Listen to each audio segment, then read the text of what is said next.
We are constantly deluged with tons of information. There are people everywhere telling us this is what to do and this is how things work and what we should do.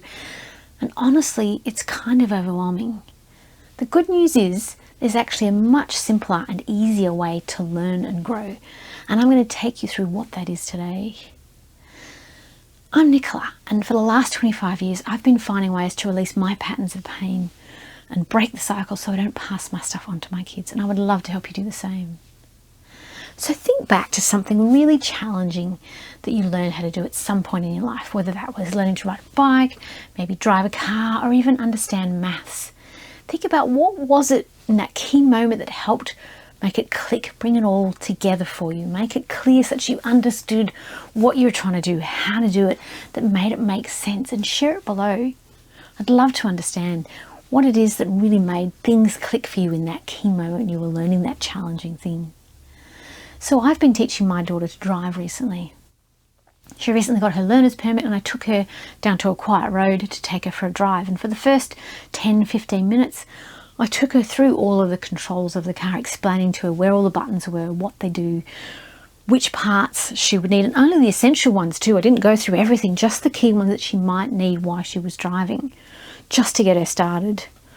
And while I explained things like the clutch and gears, because she's learning to drive in a manual car, understanding how they go together, how the accelerator and the gears and the clutch work, it wasn't until she got out onto the road that she truly understood that.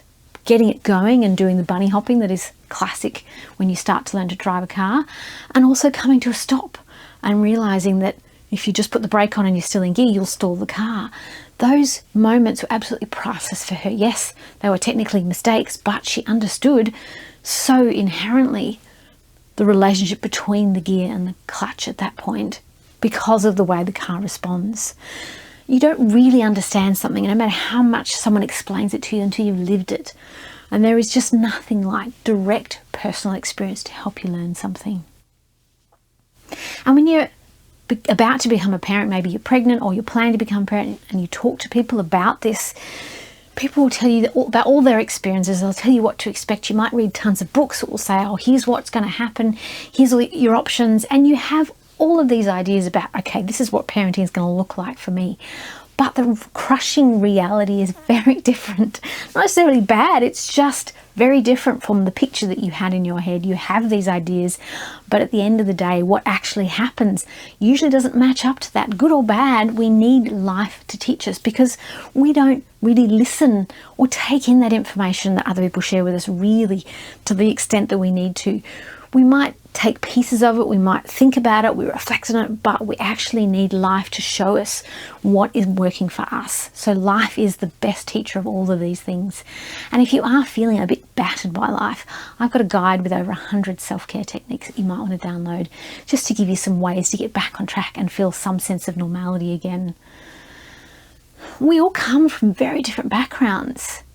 You know, my background is very different from yours. My childhood experiences, the beliefs that I've developed, my physical capabilities, all of my experiences come together to make me a very unique individual. And the same goes for you. You are nothing like the person next to you. Even if you have exactly the same experiences, you are a unique individual. So no book or no person, no course, no video, no source of information can actually tell you what is going to be right for you. They can't tell you what's going to happen when you get into a certain situation. You have to be your own guinea pig.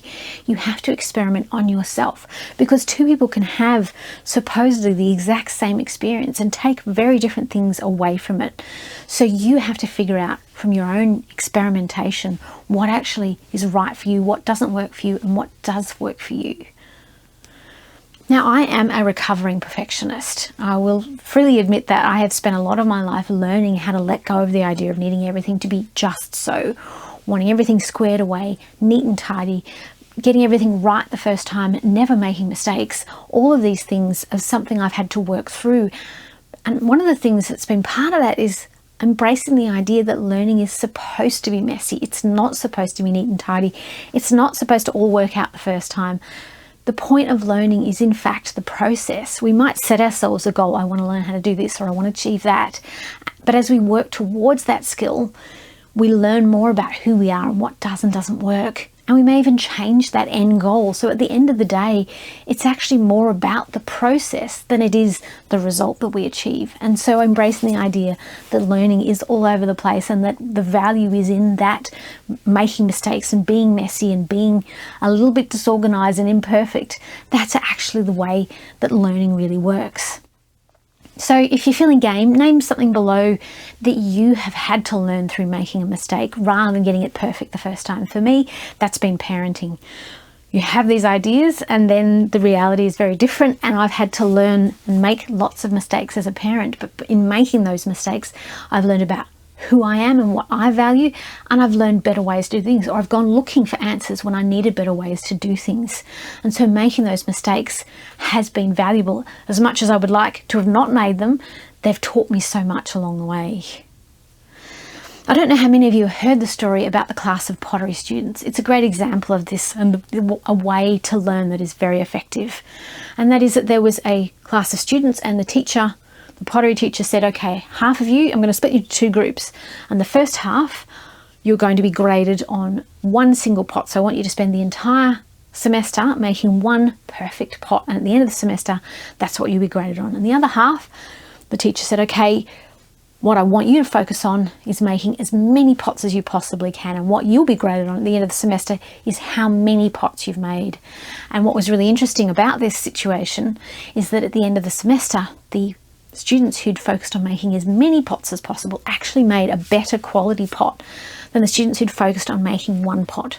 The point being is that it's practice that's something that actually improves, that helps us to learn. It's not about getting all the information and trying to do it perfect first time. It's actually about doing as many reps as we possibly can, because that's where we learn. In the ditches, in the trenches, that's where we learn. We need those reps over and over and over, refining, going, oh, hang on, I didn't really like the way that turned out. Let's try something different next time. We can reflect. We've got more opportunities to reflect on what did and didn't work, and more opportunities to find ways to improve. And so we actually learn much better the more we can practice something rather than just trying to get it right first time. And then, of course, once we've gone through this entire process of direct personal experience and self-experimentation and having reality wake us up to what's really right for us, getting over that need for perfectionism, embracing the messy learning process, and having those reps, we will be so excited and so proud of what we've achieved. And we will go out there naturally as humans and want to share what we've learned with people, whether it's just telling the tale of our learning process or actually trying to teach other people and save them having to make some of the mistakes that we made along the way. That is a natural human urge to want to share what we've mastered. And as we've noted before, in many cases, people don't really take that in. They don't necessarily listen. They don't really understand what it is that we're trying to share, but it's still worth making that attempt because we may still make it easier for them. But what's really key here is that when we do share what we've learned, when we do try to teach others what we've learned in our process of learning, it actually helps us to get so much clearer on our own understanding. So we learn by teaching, by sharing. So it's definitely worth trying to share what we've learned with others because it actually adds so much value to our own learning process.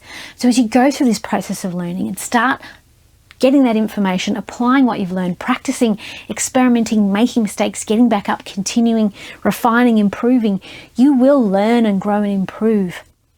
But you don't need all the information to start. You just need enough to get you to the next step. And then you apply that and practice it and repeat it over and over and over. And that's the process where you have direct personal experience, where you understand that life is what actually teaches you, where you understand that you are unique and you need to figure out what works for you, where you are willing to make mistakes and be messy, and where you are willing to get that practice and then share what you've learned. That's what will take you through this process of learning in the best way possible. And if you want a simple way to reduce all those worrisome thoughts and those anxious beliefs you have around making mistakes or getting it wrong or not knowing what you're doing, so that you can step into the process of learning and really embrace it and grow as quickly as possible, watch this video next, and I'll see you in the next one.